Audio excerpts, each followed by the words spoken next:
Hello friends, welcome to the class. നമ്മൾ നോക്കാൻ പോകുന്നത് 5ാം ക്ലാസ്സിൻ്റെ ഇംഗ്ലീഷാണ്. സോൾട്ട് ഇൻ ഹിസ് ഷൂസ് ഈ ഒരു പാഠഭാഗത്തിൻ്റെ ആക്ടിവിറ്റീസാണ് ഈ വീഡിയോയിൽ ഞാൻ പറയുന്നത്. ഈ ലെസൻ്റെ ക്വസ്റ്റ്യൻ ആൻസേഴ്സ് ഓൾറെഡി അപ്ലോഡ് ചെയ്തിട്ടുണ്ട്. ലിങ്ക് കമൻറ്റ് സെക്ഷനിൽ കൊടുത്തിട്ടുണ്ട്. ഓക്കെ, അപ്പോൾ നമുക്ക് ആക്ടിവിറ്റീസ് നോക്കാം. ആദ്യത്തെ ആക്ടിവിറ്റി നോക്കാം. You have read the story salt in his shoes haven't you. Now let's play a game. ഇവിടെ ഒരു ഗെയിം കൊടുത്തിട്ടുണ്ട് താഴെ. എന്താ പറഞ്ഞിട്ടുള്ളത്? One of you may sit in the hot seat taking the role of any famous sports star. ഏതെങ്കിലും ഒരു sports star ആണ് നിങ്ങൾ, അല്ലേ? അങ്ങനെ സങ്കല്പിക്കുക. നിങ്ങൾ ആരെങ്കിലും ഒരാൾ ഹോട്ട് സീറ്റിലിരിക്കുക എന്ന് പറഞ്ഞാൽ എന്താണ്? ഒരാളെ ഇൻ്റർവ്യൂ ചെയ്യുകയാണെങ്കിൽ, ഇപ്പോൾ നമ്മുടെ ധോണിനെയാണ് ഇൻ്റർവ്യൂ ചെയ്യുന്നതെങ്കിൽ ധോണിയാണ് ഹോട്ട് സീറ്റിലിരിക്കുന്നത്. അപ്പോൾ ആരാണോ ഇൻ്റർവ്യൂ കൊടുക്കുന്നത് അയാളാണ് ഹോട്ട് സീറ്റിലിരിക്കുക, കേട്ടോ. Your friends will ask you some questions. You may answer them appropriately. നിങ്ങളുടെ കൂട്ടുകാർ നിങ്ങളോട് ക്രിക്കറ്റിനെ കുറിച്ചും നിങ്ങളുടെ ഭാവി പരിപാടികളെ പറ്റിയൊക്കെ ക്വസ്റ്റ്യൻസ് ചോദിക്കാം. അപ്പോൾ അതിന് നിങ്ങൾ കറക്റ്റായിട്ട് ആൻസർ കൊടുക്കണം. അങ്ങനെ ആ ഗെയിം റിപ്പീറ്റ് ചെയ്യാനാണ് പറയുന്നത്. ഓക്കെ, ഒരു ക്രിക്കറ്റ് പ്ലെയറിനോട് ചോദിക്കാൻ പറ്റുന്ന ക്വസ്റ്റ്യൻസ് ആണ്, കേട്ടോ. അപ്പോൾ നിങ്ങൾക്ക് ഏത് പ്ലെയറിനോട് വേണമെങ്കിൽ ചോദിക്കാം. ഫുട്ബോൾ പ്ലെയറോ കബഡി പ്ലെയറോ, നിങ്ങൾക്ക് ഇഷ്ടമുള്ള ഒരു സ്പോർട്ട് ഏതാണ് അത് തിരഞ്ഞെടുക്കാം. അപ്പോൾ ആദ്യത്തെ ചോദ്യം, what inspired you to become a cricket player? നിങ്ങളൊരു ക്രിക്കറ്റ് പ്ലെയർ ആവാൻ ഇൻസ്പയർ ആയത് എങ്ങനെയാണ് നിങ്ങൾക്ക് തോന്നിയത് ഒരു ക്രിക്കറ്റ് പ്ലെയർ ആവണമെന്ന്? സാമ്പിൾ ആൻസർ കൊടുത്തിട്ടുണ്ട്. I have loved cricket since I was a child. ഞാനൊരു കുട്ടിയാവുമ്പോൾ തൊട്ടേ എനിക്ക് ക്രിക്കറ്റ് വളരെയധികം ഇഷ്ടമാണ്. As I grew older I realized I wanted to take it seriously and make a career out of it. അപ്പോൾ എനിക്ക് പ്രായം കൂടുന്നതിനനുസരിച്ച് എനിക്ക് എന്ത് മനസ്സിലായി? എനിക്ക് ആ ഒരു സ്പോർട്ട് ക്രിക്കറ്റ് എന്നുള്ളത് വളരെയധികം ഇഷ്ടമാണ്. അതെനിക്കൊരു കരിയറായിട്ട്, എൻ്റെ ഭാവിയിൽ എൻ്റെ ജോലിയായിട്ട് തന്നെ അത് എടുക്കണമെന്ന് ഞാൻ തീരുമാനിച്ചിരുന്നു എന്നാണ് പറയുന്നത്. ഇനി രണ്ടാമത്തെ ചോദ്യം, what do you consider your greatest strength as a cricketer? ഒരു ക്രിക്കറ്റർ എന്ന നിലയിൽ നിങ്ങളുടെ ഏറ്റവും വലിയ സ്ട്രെങ്ത്, ശക്തി എന്താണ്? I believe my greatest strength is my ability to remain calm under pressure. എത്ര പ്രഷർ വന്നു കഴിഞ്ഞാലും, അല്ലേ, എത്ര ചീത്ത സിറ്റുവേഷൻ ആണെങ്കിലും അതൊക്കെ കാമായിട്ട്, അല്ലേ, നല്ല കാമായിട്ട് നേരിടാനുള്ള കഴിവ് എനിക്കുണ്ട്. അപ്പോൾ അത് തന്നെയാണ് എൻ്റെ ഏറ്റവും വലിയ സ്ട്രെങ്ത് എന്നും പറയുന്നു. Can you describe A particularly memorable match of performance? നിങ്ങൾക്ക് ഏറ്റവും ഇഷ്ടപ്പെട്ട അല്ലെങ്കിൽ നിങ്ങളുടെ ഓർമ്മയിൽ തങ്ങി നിൽക്കുന്ന ഒരു പെർഫോമൻസിനെ പറ്റി നിങ്ങൾക്ക് പറയാമോ? എന്താണ്? One of my most memorable performances was during a local final where I scored a century and took 3 wickets. അപ്പോൾ ഇതുവരെ ഉള്ളതിൽ എനിക്ക് ഏറ്റവും മെമ്മറബിൾ ആയിട്ടുള്ളത്, അവിടെ ലോക്കൽ ഒരു ടൂർണമെൻറ്റ് നടന്നിരുന്നു. അതിലെനിക്ക് സെഞ്ചുറി 100 റൺസ് കിട്ടിയിരുന്നു. അതുപോലെ തന്നെ ഒരു വിക്കറ്റും എടുക്കാൻ സാധിച്ചിരുന്നു. അപ്പോൾ എൻ്റെ ഓർമ്മയിൽ തങ്ങി നിൽക്കുന്ന ഒരു പെർഫോമൻസ്, നല്ലൊരു പെർഫോമൻസ് എന്ന് പറയുന്നത് അതാണ് എന്നാണ് പറയുന്നത്. നാലാമത്തെ ചോദ്യം, how do you prepare mentally and physically for a match? നിങ്ങൾ മെൻ്റലി, അല്ലേ, നിങ്ങൾ മെൻ്റലിയും അതുപോലെ തന്നെ ഫിസിക്കലിയും എങ്ങനെയാണ് ഒരു മാച്ചിന് വേണ്ടി തയ്യാറെടുക്കുന്നത്? എന്തൊക്കെ കാര്യങ്ങളാണ് ഒരു മാച്ചിന് മുമ്പ് മുന്നൊരുക്കങ്ങളായിട്ട് നിങ്ങൾ ചെയ്യാറുള്ളത്? എന്താണ്? I visualise my performance and set specific goals for the game. ഞാൻ എൻ്റെ പെർഫോമൻസ് ഞാൻ കളിക്ക് ഇറങ്ങുന്നതിന് മുമ്പ് തന്നെ എങ്ങനെയാണ് കളിക്കേണ്ടതെന്നൊക്കെ ഞാൻ എൻ്റെ മനസ്സിൽ തീരുമാനിക്കും. അതിനനുസരിച്ചാണ് ഞാൻ കളിക്കളത്തിൽ ഇറങ്ങിയിട്ട് കളിക്കുന്നത്. ഓക്കെ, അഞ്ചാമത്തെ ചോദ്യം, what is your favourite part about playing cricket? Cricket കളിക്കുന്നതിൽ നിങ്ങൾക്ക് ഏറ്റവും ഇഷ്ടമുള്ള കാര്യം എന്താണ്? My favourite part is working together with my teammates.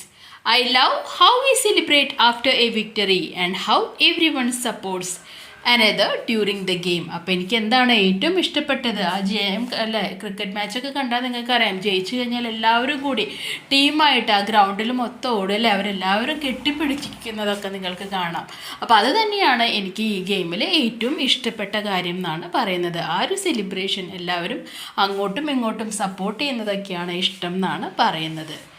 ആറാമത്തെ ചോദ്യം, what do you do to stay fit and healthy? ഫിറ്റായിരിക്കാനും ഹെൽത്തി ആയിട്ടിരിക്കാനും നിങ്ങൾ എന്തൊക്കെ കാര്യങ്ങളാണ് ചെയ്യുന്നത്? To stay fit, I eat a balanced diet with lots of fruits, vegetables and proteins. I do exercises regularly and practice meditation. എന്താ പറയുന്നത്? Healthy ആയിട്ടിരിക്കാൻ വേണ്ടിയിട്ട് ഞാൻ നല്ല ഡയറ്റാണ് ഫോളോ ചെയ്യുന്നത്, അല്ലേ? വെജിറ്റബിൾസും ഫ്രൂട്ട്സും പ്രോട്ടീൻസും ഒക്കെ ആവശ്യത്തിന് കഴിക്കുന്നുണ്ട്. അതുപോലെ തന്നെ എല്ലാ ദിവസവും ഞാൻ എക്സസൈസ് ചെയ്യുന്നുണ്ട്. അതുപോലെ തന്നെ മെഡിറ്റേഷൻ, യോഗ പോലുള്ള കാര്യങ്ങളും ചെയ്യുന്നുണ്ട്. ഓക്കെ, രണ്ടാമത്തെ ആക്ടിവിറ്റി നിങ്ങൾക്ക് തന്നെത്താനെ ചെയ്യാനുള്ളതാണ്. നിങ്ങളുടെ ടീച്ചർ നിങ്ങൾക്കൊരു സെൻറ്റൻസിൻ്റെ ആദ്യത്തെ ഭാഗം വായിച്ചു തരും. നിങ്ങൾ 2 ടീം ആവണം ക്ലാസ്സിൽ. അതിൽ നിങ്ങൾക്ക് ആർക്കാണോ അതിൻ്റെ ബാക്കിയുള്ള സെൻറ്റൻസ് മുഴുവൻ പറയാൻ കഴിയുന്നത് അവരാണ് വിജയിക്കുക കേട്ടോ. അത് ക്ലാസ്സിൽ ചെയ്യേണ്ട ഒരു ആക്ടിവിറ്റിയാണ്. മൂന്നാമത്തേത് എന്താണ്? മൂന്നാമത്തെ ആക്ടിവിറ്റി നിങ്ങൾക്കൊരു വേർഡ് വെബ് കൊടുത്തിട്ടുണ്ട് കണ്ടോ. അപ്പോൾ ഇത് എന്തിനെക്കുറിച്ചുള്ള വേർഡ് വെബാണ്? നടുവിൽ ബാസ്കറ്റ് ബോൾ കൊടുത്തിട്ടുണ്ട്. അപ്പോൾ ബാസ്കറ്റ് ബോളിനെ റിലേറ്റ് ചെയ്തിട്ടുള്ള ടേംസ് അല്ലേ. ഇപ്പോൾ ക്രിക്കറ്റ് ആണെങ്കിൽ നമ്മൾ പറയും റൺ എടുത്തു, വിക്കറ്റ് എടുത്തു അല്ലേ, ബൗണ്ടറി, 4, 6 എന്നൊക്കെ പറയും. അതുപോലെ ബാസ്കറ്റ് ബോളുമായിട്ട് റിലേറ്റ് ചെയ്തിട്ടുള്ള വേർഡ്സ് ഏതൊക്കെയാണ് അതാണ് ഇതിൽ എഴുതേണ്ടത്. ഇതൊക്കെ എഴുതാം. നിങ്ങൾക്ക് ഡ്രിബിൾ എഴുതാം, ഡ്രൈവ് എഴുതാം, പാസ് എഴുതാം, പിക്ക് എഴുതാം, ബ്ലോക്ക് എഴുതാം കേട്ടോ. ഇതൊക്കെ നിങ്ങൾക്ക് എഴുതാം. അടുത്തത് ആക്ടിവിറ്റി 4 ആണ്. ഇവിടെ മൈക്കിളിനെ കുറച്ച് സെൻറ്റൻസസ് എഴുതാനാണ് നിങ്ങളോട് പറയുന്നത്. മൈക്കിളിനെ പറ്റിയുള്ള കുറച്ച് വേർഡ്സ് ഈ ഒരു ക്ലൗഡിൽ കൊടുത്തിട്ടുണ്ട് കണ്ടോ. മൈക്കിൾ ജോർദാൻ എന്ന് കൊടുത്തിട്ടുണ്ട്, ബാസ്കറ്റ് ബോൾ പ്ലെയർ ആണെന്ന് കൊടുത്തിട്ടുണ്ട്, ഫേമസ് ആണ്, ഹാർഡ് വർക്ക് ചെയ്യും എന്നൊക്കെ കൊടുത്തിട്ടുണ്ട്. അപ്പോൾ നമുക്ക് എങ്ങനെ എഴുതി തുടങ്ങാം? ഇവിടെ കൊടുത്തിട്ടുണ്ട് Michael Jordan was a famous basket ball player അല്ലേ. അപ്പോൾ ഇങ്ങനെ നിങ്ങൾക്ക് എഴുതാം. Michael Jordan was a famous basketball player. He was born in the USA. His mother always helped and supported him to achieve his dreams. അദ്ദേഹത്തിൻ്റെ അമ്മ അദ്ദേഹത്തെ എപ്പോഴും സഹായിച്ചുകൊണ്ടേയിരുന്നു, support ചെയ്തുകൊണ്ടേയിരുന്നു. അതുകൊണ്ടാണ് അദ്ദേഹത്തിൻ്റെ ഡ്രീംസ് അച്ചീവ് ചെയ്യാൻ സാധിച്ചത്. Due to his daily practice, hard work and dedication, he became one of the greatest players. അദ്ദേഹം നിരന്തരം പ്രാക്ടീസ് ചെയ്തുകൊണ്ടിരുന്നു, ഹാർഡ് വർക്ക് ചെയ്തുകൊണ്ടിരുന്നു അല്ലേ, പരിശ്രമം ചെയ്തുകൊണ്ടിരുന്നു. അദ്ദേഹം ഡെഡിക്കേറ്റഡ് ആയിരുന്നു അല്ലേ. എല്ലാ കാര്യങ്ങളും മാറ്റിവെച്ച് ആ ഒരു ബാസ്കറ്റ് ബോളിന് വേണ്ടി സമയം കണ്ടെത്തിയിരുന്നു. അതുകൊണ്ട് തന്നെ ലോകത്തിലെ തന്നെ മുൻനിര ബാസ്കറ്റ് ബോൾ പ്ലേയേഴ്സിൽ ഒരാളാവാൻ സാധിച്ചു. His dedication to the game inspired many people around the world. അദ്ദേഹത്തിൻ്റെ ആ ബാസ്കറ്റ് ബോളിനോടുള്ള ഡെഡിക്കേഷൻ ലോകമെമ്പാടുമുള്ള ഒട്ടേറെ ആൾക്കാരെ എന്താണ് ചെയ്യിപ്പിച്ചത്? ഒട്ടേറെ ആൾക്കാരെ ഇൻസ്പയർ ചെയ്യിപ്പിച്ചു അല്ലേ. അവർക്കൊക്കെ ഒരു മോട്ടിവേഷൻ കൊടുത്തു, ഊർജം കൊടുത്തു എന്നാണ് പറയുന്നത്. അടുത്തത് ആക്ടിവിറ്റി 5 ആണ്. ഇവിടെ കുറച്ച് സെൻറ്റൻസ് കൊടുത്തിട്ടുണ്ട്, വായിച്ചു നോക്കാം നമുക്ക്. Michael's problem was that he was too short. മൈക്കിളിൻ്റെ പ്രോബ്ലം എന്തായിരുന്നു? അവൻ വളരെ ചെറുതായിരുന്നു അല്ലേ. He was not so tall as Mark. Michael എന്ന് പറഞ്ഞാൽ ഇത് മൈക്കിൾ അല്ലേ, ഇതാണ് മൈക്കിൾ എങ്കിൽ എന്താണ്? He was not so tall as Mark. മാർക്കിൻ്റെ അത്രയും അവൻ ടോൾ ആയിരുന്നില്ല കേട്ടോ. Problem his father told him being taller may help you play a little better. അപ്പോൾ കണ്ടോ, ടോളർ കണ്ടോ, ടോളർ. അപ്പോൾ ടോളർ. പിന്നെ അടുത്ത ഒരു യൂസേജ് വന്നിട്ടുള്ളത് എന്താ ഇവിടെ? ടോളസ്റ്റ്. ടോളസ്റ്റ്. ആ ഒരു ബെയർ ആദ്യം കാണിച്ചത് എന്താണ്? ടോളാണ്, കുറച്ച് ഉയരമുണ്ട്. ആ ബെയറിനേക്കാൾ ഉയരം ആരുണ്ട്? എലിഫൻ്റ് ഉണ്ട്. അപ്പം നമുക്ക് എന്ത് പറയാം? Elephant is taller than the bear എന്ന് പറയാം. ഇനി അടുത്തത് ആരെയാണ് കാണിച്ചിട്ടുള്ളത്? ജിറാഫിനെയാണ് കാണിച്ചിട്ടുള്ളത്. ജിറാഫ് ആരാണ്? ടോളസ്റ്റ് ആണ്. ആ 3 പേരിലും, അതായത് ആ ബെയറും ആ എലിഫൻറ്റും അല്ലെ, ആനയും ആ ബെയറിനെയും കരടിയെയും ഒക്കെ നോക്കുമ്പോൾ അതിൽ വെച്ച് ഏറ്റവും ടോളസ്റ്റ്, ഏറ്റവും ഉയരം കൂടിയവൻ ആരാണ്? അത് ജിറാഫാണ്. അപ്പോൾ അതിനാണ് നമ്മൾ ഇങ്ങനെ യൂസ് ചെയ്യുന്നത്, ടോളർ, ടോളസ്റ്റ് എന്ന് പറയുന്നത്. ഓക്കെ, അപ്പോൾ ഇങ്ങനെയുള്ള വേർഡ്സിനെയാണ് നമ്മൾ എന്ത് പറയുന്നത്? Comparative and superlative forms of adjectives എന്ന് പറയുന്നത്. എക്സാമ്പിൾ ഇവിടെ കൊടുത്തിട്ടുണ്ട്. എന്താണ്? Tall, taller, tallest. Small, smaller, smallest. Large, larger, largest. കേട്ടോ. Fast, faster, fastest. അങ്ങനെയുള്ള എക്സാമ്പിൾസ് ആണ് ഇവിടെ കൊടുത്തിട്ടുള്ളത് കേട്ടോ. ഇനി നിങ്ങൾക്ക് ഇവിടെ എന്താ ചെയ്യാനുള്ളത്? ഇവിടെ താഴെ കുറച്ച് പിക്ചേഴ്സ് കൊടുത്തിട്ടുണ്ട്, അതിൻ്റെ താഴെ കുറച്ച് സെൻറ്റൻസുകളും കൊടുത്തിട്ടുണ്ട്. അതാണ് നിങ്ങളോട് കംപ്ലീറ്റ് ചെയ്യാൻ പറഞ്ഞിട്ടുള്ളത്. ഇവിടെ ഒരു മാവ് കൊടുത്തിട്ടുണ്ട് അല്ലേ, ഇവിടെ ഒരു മാവ് കൊടുത്തിട്ടുണ്ട്. മാവാണ് ഏറ്റവും ഷോർട്ട്. പിന്നെ അതിനേക്കാളും കുറച്ചുകൂടി വലിപ്പം ഏതുണ്ട്? ഈ ഒരു പ്ലാവ്, ഈ ഒരു ജാക്ക് ഫ്രൂട്ട് ട്രീ ഉണ്ട്, അതിനേക്കാളും വലുതാണ് ഈ കോക്കനട്ട് ട്രീ, ഈ തെങ്ങ് വരുന്നത്. അപ്പം നമുക്ക് എന്ത് പറയാം? ഇത് ടോളാണ് അല്ലേ, ആദ്യത്തെ ടോളാണെന്ന് പറയാം. രണ്ടാമത്തെയോ? ഈ ഒരു ജാക്ക് ഫ്രൂട്ട് ട്രീ ടോളറാണ് എന്ന് പറയാം. ഇതിൽ ടോളസ്റ്റ്, ഏറ്റവും വലുത് ഏതാണ്? ഈ കോക്കനട്ട് ട്രീ ആണ്. അപ്പോൾ കോക്കനട്ട് ട്രീ എന്താണ്? ടോളസ്റ്റ് ആണ് എന്ന് പറയാം കേട്ടോ. ഇനി എന്തൊക്കെയാണ് പറയുന്നത്? I am a mango tree. ഞാനൊരു മാംഗോ ട്രീ ആണ്. I am dash than jackfruit tree. ഞാൻ മാംഗോ ട്രീ, ഞാൻ മാവാണ്. ഞാൻ ജാക്ക് ഫ്രൂട്ട് ട്രീയേക്കാളും എന്താണ്? ഐ ആം ഷോർട്ട് അല്ലേ, SHORT, short than the jackfruit tree എന്ന് പറയാം. പിന്നെയോ I am the dash among the 3 trees. I am the shortest. എന്താ പറയുക? I am the shortest among the 3 trees എന്ന് പറയാം കേട്ടോ. അപ്പോൾ അത് ഷോർട്ടസ്റ്റ് എന്ന് എഴുതാം. ഇനി രണ്ടാമത്തേത് എന്താണ്? രണ്ടാമത്തേത് I am the jackfruit tree. ഞാൻ ജാക്ക് ഫ്രൂട്ട് ട്രീ ആണ്. I am taller than mango tree. Already കൊടുത്തിട്ടുണ്ട്. എന്താണ്? ഞാൻ മാംഗോ ട്രീനേക്കാളും ഉയരമുണ്ട്. ഇനി മൂന്നാമത്തെ എന്താ കൊടുത്തിട്ടുള്ളത്? I am a coconut tree. ഞാൻ കോക്കനട്ട് ട്രീ ആണ് അല്ലേ. I am dash than jackfruit tree. നോക്കിയേ, ഏതാണ്? ജാക്ക് ഫ്രൂട്ട് ട്രീനേക്കാളും ഞാൻ എന്താണ്? ഐ ആം ടോളർ അല്ലേ. I am taller than jackfruit tree. Jackfruit ട്രീനേക്കാളും ഉയരമുണ്ട്. ലാസ്റ്റ് എന്താ? ലാസ്റ്റ് കണ്ടോ? I am dash among the 3 trees. ഈ 3 ട്രീസിലും ഞാനാണ് എന്ത്? ഞാനാണ് ടോളസ്റ്റ്. കണ്ടോ? ടോളസ്റ്റ്. കണ്ടോ? അപ്പോൾ ഈ സൂപ്പർലേറ്റീവ് ഫോം, അതായത് ടോളസ്റ്റ്, ഷോർട്ടസ്റ്റ്, അങ്ങനത്തെ കാര്യങ്ങളൊക്കെ ഉപയോഗിക്കുമ്പോൾ അതിൻ്റെ മുമ്പ് നിങ്ങൾക്ക് എളുപ്പത്തിനായിട്ടൊരു കാര്യം പറഞ്ഞുതരാം. കണ്ടോ? ദാന്ന് കൊടുത്തിട്ടുണ്ട്. ഇനി ഇങ്ങനെ ദാ ആണ് കൊടുത്തിട്ടുണ്ടെങ്കിൽ അതിൻ്റെ അപ്പുറം നമ്മൾ EST ചേർത്തിട്ടുള്ള ഏതെങ്കിലും ഒരു ഫോമാവും യൂസ് ചെയ്യുക കേട്ടോ. ഇപ്പോൾ ഇവിടെ എന്താണ്? ഇവിടെ ടോൾ ആണെങ്കിൽ I am the tallest, the shortest അല്ലേ. അങ്ങനെയാണ് യൂസ് ചെയ്യുക കേട്ടോ. 6 ആണ്, വായിച്ചു നോക്കാം. ഇത് തന്നെയാണ്.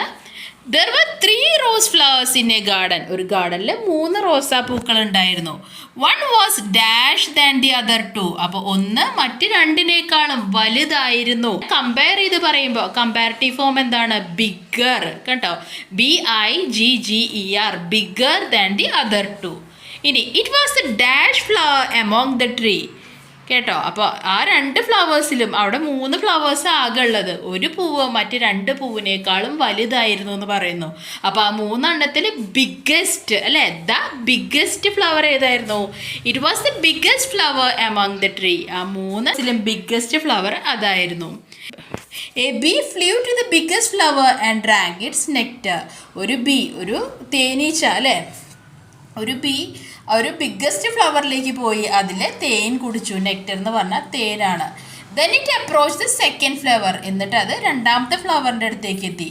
Nectar of the flower was dash than the first flower. അപ്പോൾ ആദ്യത്തെ ഫ്ലവറിനേക്കാളും നല്ലതായിരുന്നു ഈ ഫ്ലവറിലെ നെക്ടർ, ഹണി. അപ്പോൾ കമ്പയർ ചെയ്ത് പറയുന്നതുകൊണ്ട് തന്നെ നമ്മൾ എന്ത് പറയും? ഇറ്റ് വാസ് സ്വീറ്റർ എന്ന് പറയും കേട്ടോ. ഒന്ന് മറ്റൊന്നിനോട് കമ്പയർ ചെയ്യുമ്പോൾ ER ഫോമാണ് യൂസ് ചെയ്യുക. അപ്പോൾ സ്വീറ്റർ എന്ന് പറയും. ഏറ്റവും അടുത്തത് എന്താണ്? The bee then flew to the third flower. The nectar of the third flower was the dash of all. അപ്പോൾ ഞാൻ നേരത്തെ പറഞ്ഞു ദാ എന്നുള്ളൊരു വേർഡ് ഇതിൻ്റെ മുമ്പ് ബ്ലാങ്കിന് ഇതിൻ്റെ വരയ്ക്ക് മുമ്പിൽ വന്നിട്ടുണ്ടെങ്കിൽ നമ്മളവിടെ ഏത് ഫോമേ യൂസ് ചെയ്യുള്ളൂ? EST അല്ലേ, ഏറ്റവും വലുത്. അപ്പോൾ സ്വീറ്റസ്റ്റ്, ടോളസ്റ്റ് അല്ലേ, അങ്ങനത്തെ യൂസ് ചെയ്യുള്ളൂ. ഓക്കെ, അടുത്ത് നമ്മൾ നോക്കാൻ പോകുന്ന ആക്ടിവിറ്റി 7 ആണ്. ഒരു ഡയറി എൻട്രി ആണ്. എങ്ങനെയാണ് ഡയറി എൻട്രി എഴുതേണ്ടതെന്ന് നോക്കാം. ഇവിടെ എന്താ കൊടുത്തിട്ടുള്ളത്? Michael's team won the game. മൈക്കിളിൻ്റെ ടീം ആ ഒരു ബാസ്കറ്റ് ബോളിൻ്റെ ഗെയിം ജയിച്ചു അല്ലേ. He was very happy. അവൻ വളരെ സന്തോഷവാനായിരുന്നു. He wrote his feelings in his diary. അവൻ്റെ ഫീലിങ്സ് ഒക്കെ, അവൻ്റെ തോന്നലുകളൊക്കെ എന്തിൽ എഴുതുന്നു? ഒരു ഡയറിയിൽ എഴുതുന്നു. അപ്പോൾ എങ്ങനെയായിരിക്കും അവൻ്റെ ഡയറി എൻട്രി? ഓക്കെ, അപ്പോൾ ഡയറി എന്ന് പറയുന്നത് നിങ്ങൾക്ക് വായിക്കാൻ വേണ്ടി എഴുതുന്നതാണ്. ഏറ്റവും ഷോർട്ട് ആൻഡ് സിമ്പിളായിട്ട് എഴുതിയാൽ മതി. അപ്പോൾ സാധാരണ ഒരു ഡയറി എഴുതുമ്പോൾ നമ്മൾ ഏറ്റവും ടോപ്പിൽ എന്ത് കൊടുക്കും? ഡേറ്റ് കൊടുക്കും. ഡിയർ ഡയറി എന്നൊക്കെ ഒരു ഡിയർ ഡയറി എന്നും കൊടുക്കും കേട്ടോ. അപ്പോൾ ഈ ഫോർമാറ്റ് എന്താണ്? 18 നവംബർ 20 മൺഡേ നവംബർ 2024 അങ്ങനെ തന്നെ എഴുതണമെന്നില്ല. 18/11/2024 അങ്ങനെ എഴുതിയാലും മതി കേട്ടോ. അതൊക്കെ നിങ്ങളുടെ ഇഷ്ടമാണ്. അപ്പോൾ ഡിയർ ഡയറി എന്ന് പറഞ്ഞ് തുടങ്ങുകയാണ്. പിന്നെ ഫസ്റ്റ് എന്ത് നമ്മൾ എഴുതും? ഫസ്റ്റ് ലൈനിൽ നല്ലൊരു സന്തോഷം നിറഞ്ഞ ദിവസമായിരുന്നോ, സങ്കടം നിറഞ്ഞ ദിവസമായിരുന്നോ, എങ്ങനെയായിരുന്നു? അപ്പോൾ എന്താണ് ആ ദിവസത്തെ ഒരു ഏറ്റവും ഷോർട്ടായിട്ട് നിങ്ങൾക്ക് പറയാൻ പറ്റുന്നത്? അതാണ് ഫസ്റ്റ് ലൈൻ എഴുതേണ്ടത്. അപ്പോൾ അത് വായിച്ചു കഴിഞ്ഞ ആൾക്കാർക്ക് എന്ത് മനസ്സിലാവണം? എന്തിനെ കുറിച്ചാണ് പറയാൻ പോകുന്നത് എന്ന് മനസ്സിലാവണം കേട്ടോ. അപ്പോൾ ഇവിടെ എന്താ പറയുന്നത്? Today was an incredibly exciting day for me. ഇന്ന് വളരെ എക്സൈറ്റിംഗ് ആയിട്ട് ആവേശഭരിതമായിട്ടൊരു ദിവസമായിരുന്നു ഇന്ന് എന്ന് പറയുന്നുണ്ട്. My team won the match. എന്തുകൊണ്ടാണ്? എൻ്റെ ടീം ഇന്ന് ആ മാച്ച് വിജയിച്ചു. It was such a wonderful experience. അത് വല്ലാത്തൊരു എക്സ്പീരിയൻസ് തന്നെയാണ്. I work so hard for this day. ഈ ഒരു ദിവസത്തിന് വേണ്ടിയാണ് ഞാൻ ഇത്രയധികം പരിശ്രമിച്ചത്. I never thought that I could play so well. ഇത്രയും നന്നായി എന്നെ കൊണ്ട് കളിക്കാൻ സാധിക്കുമെന്ന് ഞാൻ ഒരിക്കലും വിചാരിച്ചിരുന്നില്ല. Mama and papa help me to overcome my fear. എൻ്റെ പേടികളൊക്കെ ഓവർകം ചെയ്യാൻ അല്ലേ, മറികടക്കാൻ എന്നെ സഹായിച്ചത് എൻ്റെ അച്ഛനും അമ്മയുമാണ്. അപ്പം അത്രയും കാര്യങ്ങൾ നമ്മൾ ഈ ഒരു ഫസ്റ്റ് പാരഗ്രാഫിൽ പറഞ്ഞു. നെക്സ്റ്റ് എന്താണ്, നമ്മൾ ആ ഡയറി ഒറ്റ പേജിൽ കൊള്ളുന്ന പോലെ ഡയറി എഴുതിയാൽ മതി. കുറേ വാരി വലിച്ചൊന്നും എഴുതണ്ട, ഏറ്റവും കുഞ്ഞു സെൻറ്റൻസുകൾ ഉപയോഗിച്ചാൽ മതി അല്ലേ. നിങ്ങളുടെ ഡയറി നിങ്ങൾക്ക് വായിക്കാൻ വേണ്ടിയുള്ളതാണ്, മറ്റൊരാൾക്ക് നമ്മൾ വായിക്കാൻ കൊടുക്കില്ല അല്ലേ. അപ്പോൾ നമുക്ക് മനസ്സിലാവുന്ന രീതിയിൽ എല്ലാ കാര്യങ്ങളും ഭയങ്കര ഡീറ്റെയിൽ ആയിട്ടൊന്നും എഴുതണ്ട, ചെറുതാക്കി ഏറ്റവും ഷോർട്ടായിട്ടുള്ള രീതിയിൽ എഴുതിയാൽ മതി കേട്ടോ. ഇനി ലാസ്റ്റ് പാരഗ്രാഫ് എന്താ കൊടുത്തിട്ടുള്ളത്, I will always cherish this day. ഈ ഒരു ദിവസം ഞാൻ ഒരിക്കലും മറക്കില്ല അല്ലേ, എൻ്റെ മനസ്സിൽ ഇത് എപ്പോഴും ഉണ്ടാവും. It has given me a boost of confidence and belief in my ability. പല കാര്യങ്ങളും ചെയ്യാൻ പറ്റുമെന്നുള്ള ഒരു തോന്നൽ ഈ ഒരു ദിവസം എൻ്റെ മനസ്സിലേക്ക് കൊണ്ടുവന്നിട്ടുണ്ട്. It feels nice and I am looking forward to participating in more competitions. എന്താണ്, എനിക്ക് ഇത് വളരെ നല്ലൊരു ഫീലിംഗ് ആണല്ലേ. ഞാൻ ഇതുപോലെ പുതിയ ഈ കോമ്പറ്റീഷൻസിലൊക്കെ പങ്കെടുക്കാൻ വേണ്ടിയിട്ട് തയ്യാറാണ് എന്ന് പറഞ്ഞിട്ട് നമ്മൾ ആ ഒരു ഡയറി ക്ലോസ് ചെയ്യുന്നു കേട്ടോ. അപ്പോൾ ഇങ്ങനെയാണ് നിങ്ങളൊരു ഡയറി എഴുതേണ്ടത്. ലാസ്റ്റ് വേണമെങ്കിൽ നിങ്ങൾക്ക് താങ്ക് യു എന്ന് പറഞ്ഞിട്ടൊരു എൻഡിങ് വേണമെങ്കിൽ കൊടുക്കാം, അതൊക്കെ നിങ്ങളുടെ ഇഷ്ടം. കൊടുത്താലും കൊടുത്തില്ലെങ്കിലും ഫോമാറ്റ് കറക്റ്റാണ്. 88 ആണ്. Vipin wrote a letter to Michael. Here is the letter, read it. ഇവിടെ വിപിൻ മൈക്കലിന് എഴുതിയൊരു ലെറ്റർ കൊടുത്തിട്ടുണ്ട്, നിങ്ങളോട് വായിച്ച് നോക്കാൻ പറയുന്നുണ്ട്.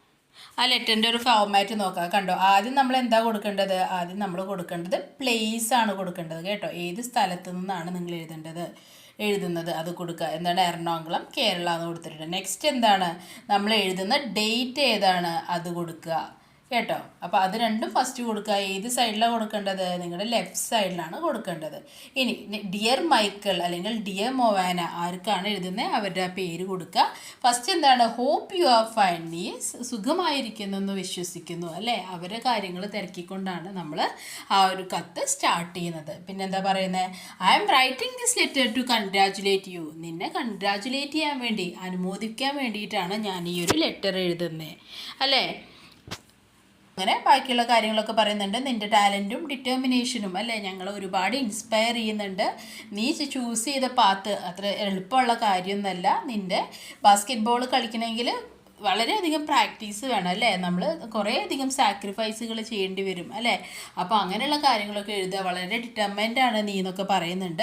ലാസ്റ്റ് എന്ത് പറഞ്ഞിട്ടാണ് നിർത്തുന്നത്, your story is truly inspiring, നിൻ്റെ ഈ കഥ എല്ലാവരെയും ഇൻസ്പയർ ചെയ്യിപ്പിക്കും, പ്രചോദിപ്പിക്കും എന്ന് പറഞ്ഞ് താങ്ക് യു എന്ന് പറഞ്ഞിട്ട് സിൻസിയർലി ആരാണ് എഴുതുന്നത് അവരുടെ ആ പേര് കൂടി കൊടുക്കും കണ്ടോ. അപ്പോൾ അങ്ങനെയാണ് ജസ്റ്റ് 2-3 പാരഗ്രാഫിൽ നമ്മൾ ആ ഒരു ലെറ്റർ നിർത്തുന്നുണ്ട്.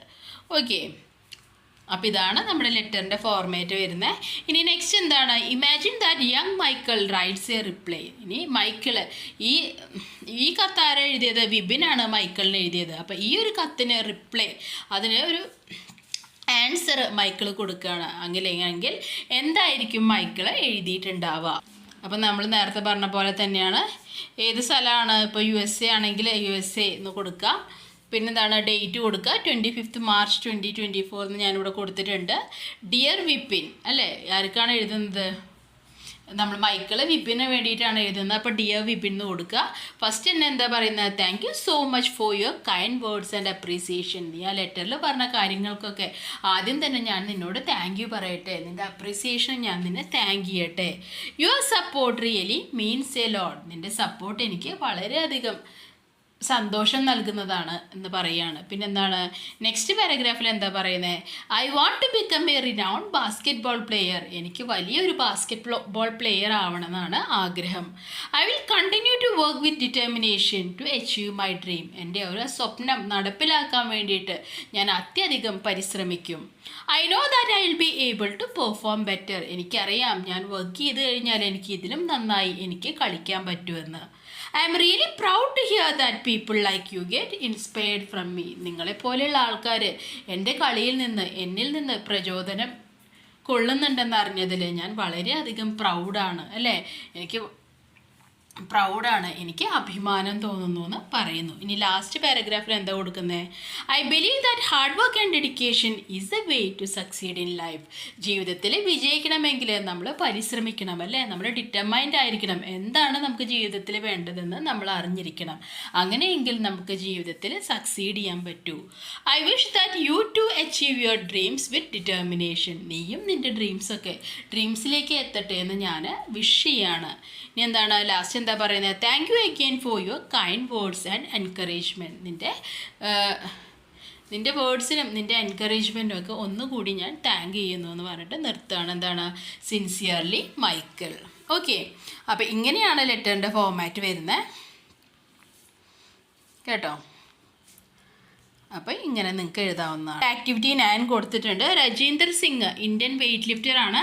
അദ്ദേഹത്തെ പറ്റിയിട്ടുള്ള അദ്ദേഹത്തിൻ്റെ പ്രൊഫൈൽ കൊടുത്തിട്ടുണ്ട് കേട്ടോ. അത് വായിച്ചിട്ട് നിങ്ങളോട് എന്ത് ചെയ്യാനാണ് പറഞ്ഞിട്ടുള്ളത്? ഈ താഴെയുള്ള ഒരു ഡീറ്റെയിൽസ് ഫില്ല് ചെയ്യാൻ പറയുന്നുണ്ട്. എന്തൊക്കെ പറഞ്ഞിട്ടുണ്ട്? Rajinder Singh Rahelu was born on 22 July 1973 at Mehsampur in Punjab. പഞ്ചാബിലെ 22 ജൂലൈയിലാണ് അദ്ദേഹം ജനിച്ചത്. അപ്പോൾ ബർത്തിൻ്റെ അവിടെ നമ്മൾ ആ ഡീറ്റെയിൽസ് എഴുതണം. ഇങ്ങനെയാണ് എഴുതേണ്ടത്. ബർത്ത് എന്താണ്? Born on 22 July 1973 at Mehsampur in Punjab. പഞ്ചാബിലെ മെഹസംപൂർ എന്ന സ്ഥലത്ത് 22 ജൂലൈ 1973 അദ്ദേഹം ജനിച്ചത്. കരിയർ എന്താണ്? അദ്ദേഹം ഒരു വെയ്റ്റ് ലിഫ്റ്റർ ആണ്, അല്ലേ? അപ്പോൾ started his career by lifting a weight of 75 kg. 75 kilo ഭാരം ഉയർത്തിക്കൊണ്ടാണ് അദ്ദേഹത്തിൻ്റെ ആ ഒരു കരിയർ സ്റ്റാർട്ട് ചെയ്തത്. പിന്നീട് അത് 100 കിലോനും മുകളിലേക്ക് 6 മാസത്തിൻ്റെ ഉള്ളിൽ തന്നെ അയാൾക്ക് അദ്ദേഹത്തിന് ഉയർത്താൻ സാധിക്കുന്നുണ്ട്. Later on participated in many international competition. വളരെയധികം കോമ്പറ്റീഷൻസിൽ അദ്ദേഹം പങ്കെടുത്തു. അച്ചീവ്മെൻറ്റ്സ് എന്താണ്? He one the silver medal in power lifting at the Commonwealth games 2014. 2014 Commonwealth ഗെയിംസിൽ പവർ ലിഫ്റ്റിങ്ങിൽ അദ്ദേഹത്തിന് സിൽവർ മെഡൽ, വെള്ളി മെഡൽ ലഭിച്ചു. ഇതാണ് അദ്ദേഹത്തിൻ്റെ പിക്ചർ വരുന്നത്. അദ്ദേഹത്തിനെ കാണുമ്പോൾ നിങ്ങൾക്ക് വ്യത്യാസം തോന്നും, അല്ലേ? അദ്ദേഹത്തിന് 8 മാസമുള്ളപ്പോൾ, ജനിച്ച് 8 മാസമുള്ളപ്പോൾ അദ്ദേഹത്തിന് പോളിയോ പിടിപെട്ടു. അദ്ദേഹത്തിന് പിന്നീട് നടക്കാൻ സാധിച്ചിട്ടില്ല. അപ്പോൾ അങ്ങനെയുള്ളവർക്ക് പ്രത്യേകമായിട്ട് ഗെയിംസ് ഒക്കെ ഉണ്ട്, അല്ലേ? അപ്പോൾ ഇങ്ങനെയൊരു ബുദ്ധിമുട്ട് അദ്ദേഹത്തിന് ഉണ്ടായിട്ട് പോലും, ശാരീരിക ബുദ്ധിമുട്ട് അദ്ദേഹത്തിന് ഉണ്ടായിട്ട് പോലും അദ്ദേഹത്തിന് ഈ കോമൺവെൽത്ത് ഗെയിംസിലും അതുപോലെയുള്ള വലിയ വലിയ ഗെയിംസിലുമൊക്കെ അദ്ദേഹത്തിന് മെഡൽ നേടാൻ സാധിച്ചിട്ടുണ്ട്, അല്ലേ? നെക്സ്റ്റ് വരുന്നത് എന്താണ്? ഇവിടെ അരുണിമ സിൻഹയുടെ പ്രൊഫൈൽ കൊടുത്തിട്ടുണ്ട് കേട്ടോ. അരുണിമ സിൻഹയെ പറ്റി കുറച്ച് കാര്യങ്ങൾ കൊടുത്തിട്ടുണ്ട്. അവരുടെ പ്രൊഫൈലാണ് നിങ്ങളോട് എഴുതാൻ പറഞ്ഞിരിക്കുന്നത്. അരുണിമ സിൻഹ ഒരിക്കൽ ട്രെയിനിൽ യാത്ര ചെയ്യുമ്പോൾ റോബേഴ്സ്, കള്ളന്മാർ വന്നിട്ട് അവരുടെ ബാഗും ചെയിനൊക്കെ എടുക്കാൻ ശ്രമിച്ചു. അതിൻ്റെ ഇടയിൽ അരുണിമ സിൻഹേനെ ട്രെയിനിൽ നിന്ന് പുറത്തേക്ക് തള്ളുകയാണ് ചെയ്തത്. അരുണിമ സിൻഹയെ ട്രെയിനിൽ നിന്ന് തള്ളിയിട്ടു. വേറൊരു ട്രാക്കിലൂടെ പോകുന്ന ഒരു ട്രെയിൻ അരുണിമ സിൻഹയുടെ കാലിൻ്റെ മുകളിൽ കൂടെ കയറി ഇറങ്ങി. അരുണിമ സിൻഹ ട്രാക്കിൽ ബ്ലീഡ് ചെയ്തുകൊണ്ട്, രക്തം വാർന്നുകൊണ്ട് അവിടെ കിടന്നു എന്നാണ് പറയുന്നത്. പിന്നീട് ആൾക്കാർ വന്ന് അവരെ രക്ഷിച്ച് ഹോസ്പിറ്റലിലേക്ക് ആക്കി. പക്ഷേ അപ്പോഴേക്കും അവരുടെ കാലിൻ്റെ ആ ഒരു ഭാഗം അവിടെ നിന്ന് മുറിച്ച് മാറ്റേണ്ടി വന്നു. അപ്പോൾ ഇങ്ങനെ ഒരു ബുദ്ധിമുട്ടുണ്ടായിട്ട് പോലും അവർ എന്താണ് ആവാൻ ആഗ്രഹിച്ചത്? അവരൊരു മൗണ്ടനിയർ, അല്ലേ? എവറസ്റ്റ് ഒക്കെ കീഴടക്കാനാണ് അവർ ആഗ്രഹിച്ചത്. അപ്പോൾ അരുണിമ സിൻഹയെ പറ്റിയാണ് ഈ ഒരു profile. Arunima Sinha was born on July 20, 1989 in Ambedkar Nagar near Lucknow. Her father was an Indian Army official. Her mother was supervisor in the health department. She distinguished herself in many fields. She was the first woman amputee to climb Mount Everest. ഇങ്ങനെയുള്ള ബുദ്ധിമുട്ടുണ്ടായിട്ട് പോലും, ബുദ്ധിമുട്ടുള്ള ആൾക്കാരെ ഏറ്റവും ആദ്യം mount Everest കീഴടക്കിയത് ആരാണ്? അരുണിമ സിൻഹയാണ് എന്നാണ് പറയുന്നത്. She was a skilled volleyball player and played for the Indian team 7 times. വളരെ നല്ലൊരു വോളിബോൾ പ്ലെയർ ആണ്. ഇന്ത്യൻ ടീമിന് വേണ്ടി 7 തവണ കളിച്ചിട്ടുമുണ്ട്. ഓക്കെ, അപ്പോൾ ഇത്രയാണ് ഈ ഒരു ലെസണിലെ ആക്ടിവിറ്റീസ് വരുന്നത്. ക്ലാസ് മനസ്സിലായി എന്ന് വിശ്വസിക്കുന്നു. ഇഷ്ടപ്പെട്ട ലൈക്ക് ചെയ്യൂ, സബ്സ്ക്രൈബ് ചെയ്യൂ. തീർച്ചയായും മറക്കാതെ ഫ്രണ്ട്സിനും കൂടി ഒന്ന് ഷെയർ ചെയ്ത് കൊടുക്കൂ. താങ്ക്